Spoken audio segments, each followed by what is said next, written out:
राधे राधे। हरे कृष्णा। कैसे हो आप सभी लोग? आशा करती हूँ आप सभी परम मंगल में होगे, स्वस्थ होगे, अच्छे होगे। सबसे पहले आप सभी को जानकी जयंती की अनंत और अनंत शुभकामनाएं। जानकी माता सीता का ही एक नाम है। जनक जी की पुत्री होने के कारण उनको जानकी के नाम से संबोधित किया जाता है। देखो, माता सीता उन 8 महिलाओं में से एक हैं जिनको बहुत ज्यादा सुहाग का प्रतीक माना जाता है, जिनकी पूजा अर्चना वंदना करने से आपकी सुहाग की जो आयु होती है वो बहुत ज्यादा लंबी मानी जाती है। अगर आपको संतान प्राप्ति नहीं हो रही है तो जानकी जयंती पे विशेष पूजा अर्चना वंदना करनी चाहिए।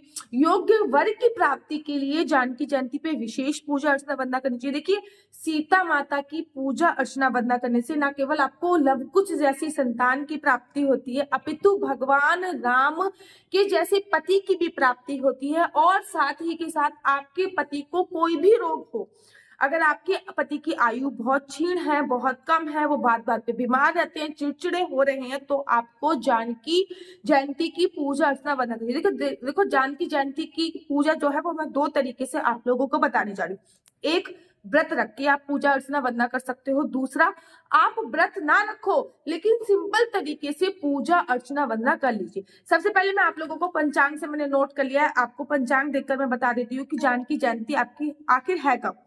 तो जानकी जो जयंती है वो फागुन माह की कृष्ण पक्ष की अष्टमी तिथि की जो शुरुआत हो रही है, अष्टमी तिथि का जो प्रारंभ हो रहा है वो हो रहा है 20 फरवरी को सुबह सुबह 10 बजे से।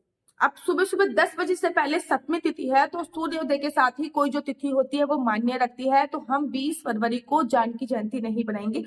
और अष्टमी तिथि का जो विश्राम हो रहा है वो 21 फरवरी को सुबह सुबह 12 बजे के आसपास हो रहा है। सूर्योदय के साथ हमें 21 फरवरी को नौमी अष्टमी तिथि मिल रही है, तो सूर्य उदय के साथ जो तिथि हमें मिलती है उसी के साथ हम उत्सव बनाते हैं। तो 21 फरवरी को पूरे भारत वर्ष में बहुत धूमधाम से जानकी जयंती बनाई जा रही है। देखिए, माता लक्ष्मी का ही स्वरूप बोला जाता है, शुक्रवार का दिन है और माता लक्ष्मी का स्वरूप माता सीता को बोला जाता है। कहते हैं माता सीता की पूजा अर्चना वंदना करने से माता लक्ष्मी की विशेष कृपा आप पर बरसती है। इस दिन आपको क्या क्या करना है मैं बता देती हूँ, आप अपने हिसाब से कम ज्यादा कर सकते हो। सुबह सुबह उठिए, पानी में हल्दी डाल के नहाइए। अब हल्दी डाल के नहाने के लिए मैं क्यों बोल रही हूँ, क्योंकि माता लक्ष्मी को हल्दी बहुत अपनी तरफ आकर्षित करती है। सीता माता लक्ष्मी माता का ही स्वरूप बोली जाती है। तो आप 21 फरवरी को सुबह सुबह पानी में हल्दी डाल के नहाइए। उसके बाद पीले रंग के वस्त्र आप पहनिए। पीले रंग के वस्त्र पहनने की मैं एडवाइस इसलिए दे रही हूँ क्योंकि माता सीता का जो पसंदीदा रंग था वो पीला रंग था, तो पीले रंग के वस्त्र पहनिए। उसके बाद पूजा के लिए मंदिर में पहुंच जाइए। माता सीता की कोई भी स्वरूप हो, आपके पास स्वरूप नहीं है तो राम दरबार तो होगा, उस राम दरबार की पूजा अर्चना वंदना करना प्रारंभ करें। सबसे पहले वो जो प्रतिमा है उसमें जल से स्नान कराइए, अर्थात हल्का सा जल छिड़क के स्नानम स्नानम स्नानम ऐसे बोलिए। उसके बाद संकल्प प्रारंभ कर दीजिए। देखिए, अष्टमी तिथि है तो हम डेफिनेटली चावल से संकल्प ले सकते हैं। चावल लीजिए, हाथ में 1 या 2 का सिक्का लीजिए, सुपारी लीजिए। श्री विष्णु श्री विष्णु श्री विष्णु। मेरा नाम आशु चौहान है, मेरा गोत्र किमलक्ष्य, मेरा निवास स्थान श्रीधाम वृंदावन है। आज मैं जानकी जयंती पर माता सीता की विधि विधान से पूजा कर रही हूँ और व्रत कर रही हूँ। यह व्रत मैं संतान प्राप्ति के लिए या फिर योग्य वर की प्राप्ति के लिए कर रही हूँ। भगवान श्री हरि विष्णु मुझे ये व्रत संपूर्ण करने में मेरी सहायता करें। जो भी सामग्री है वो आप उस जल में डाल दीजिए जो आपको सूर्य भगवान को जल चढ़ाना है। नहीं तो जो भगवान राम और माता सीता की प्रतिमा है उसके सामने भी आप ये सामग्री जो है वो डाल सकते हैं। नेक्स्ट डे आप ये सारी सामग्री पौधों में डाल सकते हैं। जो पैसे हैं उसमें थोड़ा सा पैसा और मिलाकर आप दान इत्यादि दे सकते हैं। अब आपका संकल्प पूरा हो गया।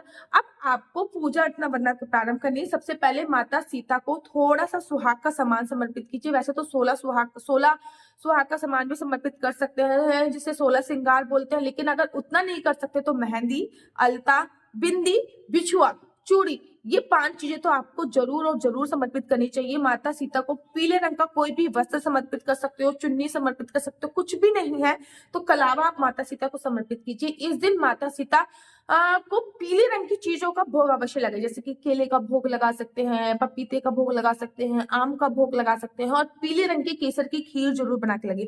माता सीता को गुड़ से बने व्यंजन बहुत प्रिय होते थे, तो माता सीता के लिए आप गुड़ से कोई भी व्यंजन बनाइए। गुड़ का मालपुआ बना लीजिए, गुड़ के पुए बना लीजिए, उसमें थोड़ा सा केसर डाल दीजिए। वो माता सीता को आप भोग में इत्यादि जरूर और जरूर दीजिए। उसके बाद अपने पूरे घर में पीली सरसों का छिड़काव अवश्य करना है, क्योंकि माता सीता लक्ष्मी माता का ही स्वरूप मानी जाती है और लक्ष्मी माता और लक्ष्मी माता को पीली सरसों अपनी तरफ खींचती है, तो पूरी सरसों का छिलका आप कीजिए, चाहे वो आपके पैरों में आए, चाहे कुछ भी हो, उसका कोई फर्क नहीं पड़ता।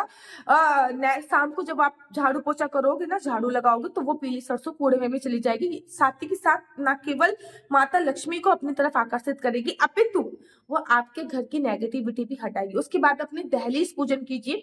हल्दी से अपनी दहलीज पर अपना हाथ लगा लीजिए, मतलब थोड़ी सी हल्दी घोल लीजिए, अब हल्दी को अपने हाथ में लीजिए, अपनी दहलीज पे वो लगा दीजिए। उसके बाद एक स्वास्तिक बना के वहां पे दीप प्रज्वलित कीजिए।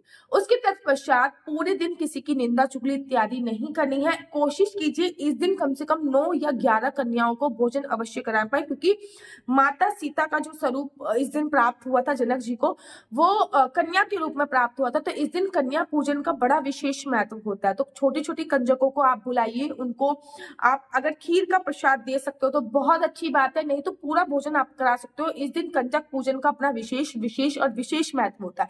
एक दो चीजें मेरे कहने पे और भी कीजिएगा। सुहाग का सामान जो आपने चढ़ाया है वो किसी ब्राह्मणी को दे सकते हो, उसमें से एक सुहाग का सामान आप खुद रख लिए। अगर आपके पति की आयु बहुत ज्यादा क्षीण है या फिर वो टाइम टाइम पे बीमार पड़ जाते हैं, तो ये चीज आप अवश्य कीजिएगा। सिंदूर लीजिएगा, माता सीता को सिंदूर भरिएगा। एक नई डिब्बी लीजिएगा, तो उस डिब्बी में से माता सीता के सिंदूर भरिएगा। 1 2 3 सिंदूर भरने के बाद जो आपके हाथ में सिंदूर बच गया है, वही सिंदूर अपनी मांग में भरते हुए ये सोचना है कि मेरे पति की आयु दीर्घ हो रही है, वो एकदम स्वस्थ हो रहे हैं। और अगर आप संतान प्राप्ति के लिए करना चाहते हो तो माता सीता के पास एक नारियल आपको पीले कपड़े में लपेटकर माता सीता के पास सुबह सुबह ही रख देना है। शाम के समय वो नारियल को फोड़कर अपने पति से फोड़वाइए। उस नारियल में ना बीज जो होता है, पानी वाला नारियल, वो बीज को आपको सटकना है, चबा के नहीं खाना, वो बीज सटक लीजिए। पूरा नारियल चबा चबा के खा सकते हैं, जिससे आपको योग्य लवकुश जैसे योग्य संतान की प्राप्ति होती ही होती है। मनचाहा वर पाने के लिए माता सीता और भोले बाबा, माता सीता और भगवान राम का गठबंधन अवश्य करा दीजिए। एक मतलब कलावा ले लीजिए, एक चुन्नी ले लीजिए, कलावा चुन्नी में बांधिए, भगवान राम के सिर पे आप कलावा रखिए कमर पे, और माता सीता को चुन्नी उड़ाइए। तो ये होता है गठबंधन करना। गठबंधन करने से आपका विवाह का जो योग्य बनता है वो बहुत शीघ्र बनता है। कहते हैं अगर आपको कन्या की प्राप्ति चाहिए, क्योंकि तो आपको माता सीता की विशेष पूजा अर्चना वंदना करनी चाहिए। माता सीता की पूजा करने से आपको लक्ष्मी स्वरूपाय कन्या की प्राप्ति होती ही होती है। तो ये नीचे जो मेरा नंबर दिया हुआ है, मेरा नंबर है 4 बार 9 20 25 65। दोबारा से रिपीट करती हूँ, 4 बार 9 20 25 65। आपका बच्चा जॉब करेगा या बिजनेस करेगा? बिजनेस करेगा तो किस फील्ड में बिजनेस करेगा? जॉब करेगा तो किस फील्ड में जॉब करेगा? आपका लकी नंबर क्या है? लकी कलर क्या है? आपकी संतान प्राप्ति कब होगी? मेडिकल ट्रीटमेंट से संतान प्राप्ति होगी या संतान प्राप्ति नॉर्मल भी संभव हो सकती है? विवाह का योग कब बन रहा है? क्या कुंडली में सरकारी नौकरी का योग है या नहीं है? अगर आप बहुत सारी जगह कुंडली दिखा दिखा के थक गए हैं तो प्लीज अपना नेम करेक्शन अवश्य करा दीजिए। क्या आपका नाम आपकी कुंडली के आधार पर चल रहा है या नहीं चल रहा? क्योंकि नेम अगर खराब होगा तो डेफिनेटली बात है, चाहे आप कितनी भी जगह कुंडली दिखा दीजिएगा। अनेकों सेलिब्रिटी ऐसे हैं जिन्होंने नेम करेक्शन कराया है, जैसे कि अगर मैं बात करूं करीना कपूर, ऋतिक रोशन, करिश्मा कपूर, बहुत सारे सेलिब्रिटी ऐसे हैं जिन्होंने नेम करेक्शन कराकर अनेकों फायदा उठाए ही उठाए। तो अपना नेम करेक्शन भी आप करवा सकते हैं। कुंडली में सरकारी नौकरी का योग है या नहीं है? विदेश जाने का योग है या नहीं है? आपका मकान कब बनेगा? मकान बनने का योग है नहीं? ये सभी जानकारी आप मेरे से कुंडली के माध्यम से प्राप्त कर सकते हैं। लेकिन एक बात याद रखिए, कुंडली देखना बिल्कुल भी फ्री नहीं है। कुंडली देखने के थोड़े से चार्जेस है। और इस नंबर पे कृपया करके मुझे किसी भी प्रकार से कोई भी क्वेश्चन आंसर मत भेजिएगा। ये नंबर केवल और केवल कुंडली दिखाने के लिए। अगर आपको मेरी वीडियो अच्छी लगती है तो आप अपने यूट्यूब चैनल हरि बोल को लाइक शेयर सब्सक्राइब करना बिल्कुल भी मत भूलिए। तब तक के लिए मुझे दीजिए इजाजत। राधे राधे, हरे कृष्णा, हरि बोल।